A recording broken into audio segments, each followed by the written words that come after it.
केजरीवाल जी को ईडी बार बार समन्स भेज रहा है। इन समन्स को चैलेंज करने के लिए, ये समन्स कानूनी है कि गैर कानूनी है, इस पे फैसला करने के लिए अरविंद केजरीवाल जी ने हाई कोर्ट मूव किया।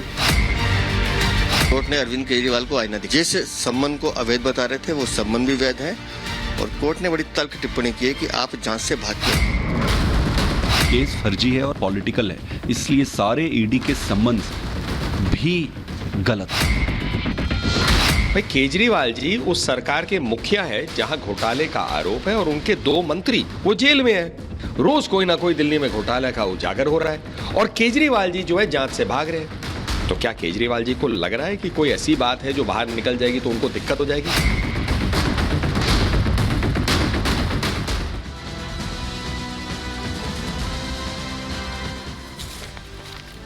नमस्कार, मैं हूं आपके साथ हिमानी नैथानी। शाम के 5 बजने को हैं और हम लेकर हाजिर हैं अपनी खास पेशकश 5 का प्रहार, जिसमें आज मैं बात कर रही हूं दिल्ली के मुख्यमंत्री अरविंद केजरीवाल की समन पर बवाल की और उससे आए सियासत में उबाल की। अरविंद केजरीवाल की गिरफ्तारी की तस्वीर अब काफी हद तक साफ होती जा रही है। अभी जो परिस्थितियां बनी हुई हैं वो कुछ ऐसे ही इशारे कर रही है कि आम आदमी पार्टी के लिए वक्त सही नहीं चल रहा है, उसके फेवर में नहीं है। और परिस्थितियां क्या, आम आदमी पार्टी के नेता तो खुद ही कितनी बार ये भविष्यवाणी कर चुके हैं कि केजरीवाल अब गिरफ्तार होंगे, तब गिरफ्तार होंगे। शराब घोटाला मामले में ईडी दिल्ली के मुख्यमंत्री अरविंद केजरीवाल से पूछताछ करना चाहती है। जांच एजेंसी केजरीवाल को अब तक 9 समन भेज चुकी है, लेकिन सीएम अब तक ईडी के सामने पेश नहीं हुए, बल्कि ईडी के समन को अवैध बताते हुए, गैर कानूनी बताते हुए वो इसे कोर्ट में चुनौती देते हैं। हाँ, ये अलग बात है कि कोर्ट से अरविंद केजरीवाल को किसी तरह की कोई राहत नहीं मिलती है। कोर्ट ने केजरीवाल से ये कहा कि आप ईडी के सामने पेश होंगे तभी तो आपको पता चलेगा कि आपको गवाह के तौर पर बुलाया जा रहा है या फिर आरोपी के तौर पर। ये कहते हुए कोर्ट ने इस मामले की अगली सुनवाई की तारीख 22 अप्रैल दे दी। ये मामला कोर्ट जाकर भले ही फंस गया हो, लेकिन ये बात दिल्ली के मुख्यमंत्री की गिरफ्तारी में कहीं आड़े नहीं आ रही है। मतलब ये नहीं है कि इस बीच गिरफ्तारी नहीं हो सकती। उधर सीबीआई ने यह कहकर हलचल मचा दी कि दिल्ली के शराब घोटाला मामले में कोई हाई प्रोफाइल गिरफ्तारी हो सकती है। अब ये हाई प्रोफाइल गिरफ्तारी किसकी हो सकती है? 2 मामले हैं, शराब घोटाला और जल बोर्ड घोटाला। दोनों ही मामलों में केजरीवाल को समन दिया गया है, जो केजरीवाल की मुश्किलें बढ़ाते हुए नजर आ रहे हैं। आज इसी पर कर रही हूं 5 का प्रहार, और बल्कि सिर्फ सीबीआई नहीं बल्कि ईडी की जो प्रेस रिलीज है, ये 2 अहम हैं। अगर हम सीबीआई की इस बयान को जो कोर्ट में कहा गया कि किसी हाई प्रोफाइल व्यक्ति की इसके बाद गिरफ्तारी हो सकती है, और ईडी ने जो प्रेस रिलीज जारी की उसके बाद सवाल आम आदमी पार्टी उठा रही है। लेकिन एक मनी ट्रेल जो है, जो जल बोर्ड घोटाला के टाइम पर सामने आया, उसको जरा सिलसिलेवार तरीके से हम आपको दिखाने की कोशिश करते हैं। सबसे पहले जो आप देख रहे हैं, अरविंद केजरीवाल को दिल्ली जल बोर्ड के चेयरमैन, ये 2018 का मामला है, जब कुछ वक्त के लिए, कुछ महीने के लिए अरविंद केजरीवाल के पास ये दिल्ली जल बोर्ड था, उसके वो चेयरमैन थे। उसके बाद जगदीश अरोड़ा जो हैं वो चीफ इंजीनियर उस वक्त हुआ करते थे। ये ठेका देते हैं वो मीटर्स को लगाने के लिए। अगर फ्लो मीटर्स की हम बात करें, उन फ्लो मीटर्स को लगाने के लिए ठेका दिया जाता है, इंस्टॉल करने के लिए ठेका दिया जाता है 38 करोड़ रुपए का। अब जगदीश अरोड़ा क्या करते हैं, आगे ये ठेका किसको देते हैं एनकेजी इंफ्रास्ट्रक्चर के जो मालिक हैं अनिल कुमार अग्रवाल।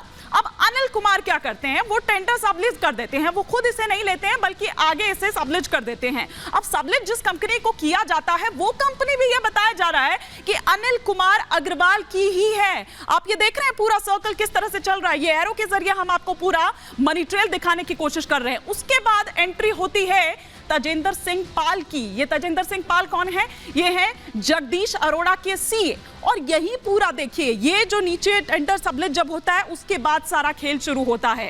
अब तेजेंद्र पाल सिंह जगदीश अरोड़ा के जो सीए हैं वो आगे ट्रांसफर करते हैं किस तरीके से, और अलग अलग तरह से कुछ मात्रा संख्या में जो ये रकम है वो ट्रांसफर की जाती है। किसको?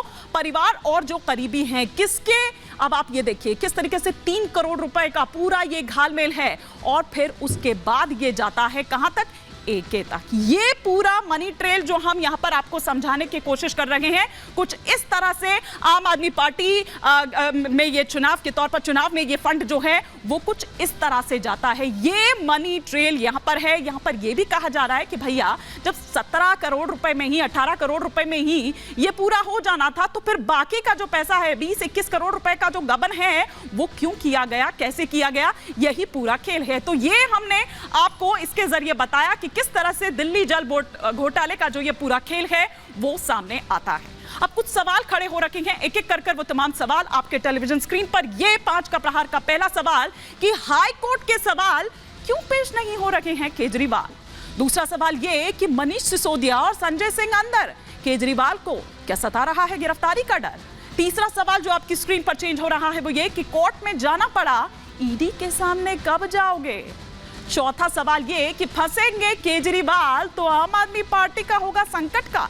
पांचवा और अंतिम सवाल ये कि के कविता से होंगे सवाल, खुलेगा 100 करोड़ का राज। ये 100 करोड़ का राज जो प्रेस रिलीज में ईडी ने भी उसमें मेंशन किया है, जिसे लेकर बीजेपी और आम आदमी पार्टी में आरोप प्रत्यारोप का जो दौर है वो जारी है। एक रिपोर्ट आपको छोटी सी दिखाती हूं, उसके बाद तमाम खास मेहमान हमारे साथ जुड़ेंगे, उनसे हम करेंगे इस पर विस्तार से चर्चा।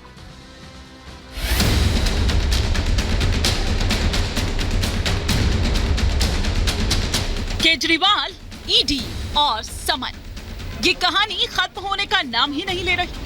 दिन ब दिन ये मुद्दा और ज्यादा गरमाता जा रहा है।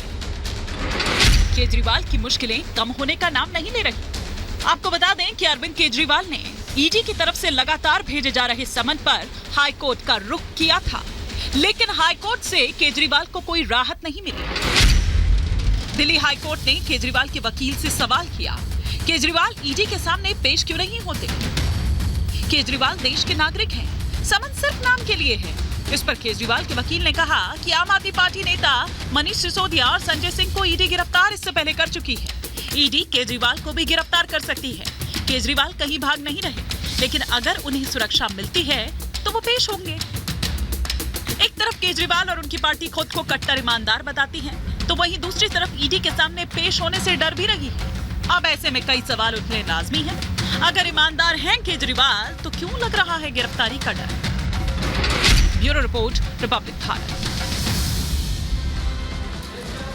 तो इसी पर और विस्तार से चर्चा हम करेंगे। तमाम खास मेहमान भी हमारे साथ जुड़ चुके हैं, लेकिन हम आपको बता रहे हैं कि किस तरह से कोर्ट की आड़ लेते हैं, कोर्ट जाते हैं लेकिन ईडी के सामने पेश नहीं होते हैं और बल्कि प्रोटेक्शन मांगते हैं। वो ये कहते हैं कि भैया पहले हमको ये अश्योरेंस दीजिए कि गिरफ्तारी नहीं होगी। तो कोर्ट ये कहता है कि जब तक आप जाएंगे नहीं तब तक आपको कैसे पता चलेगा। आप इस देश के नागरिक हैं, आपको इतना डर क्यों लग रहा है, जाइए तो सही, तभी तो आपको पता चलेगा। तमाम खास मेहमान मेरे साथ जुड़ चुके हैं, फटाफट से परिचय मैं करवा देती हूं। हमारे साथ बीजेपी के स्पोक्स पर्सन सरदार आरपी सिंह जी इस वक्त हमारे साथ जुड़ चुके हैं, नोएडा स्टूडियो में है। हमारे साथ ममता काले जी इस वक्त जुड़ी हुई हैं, साथ ही साथ दुष्यंत नागर जी हमारे साथ जुड़े हुए हैं और स्टूडियो के बाहर से इस वक्त आम आदमी पार्टी के स्पोक्स पर्सन घनेंद्र भारद्वाज जी इस वक्त हमारे साथ जुड़ रहे हैं।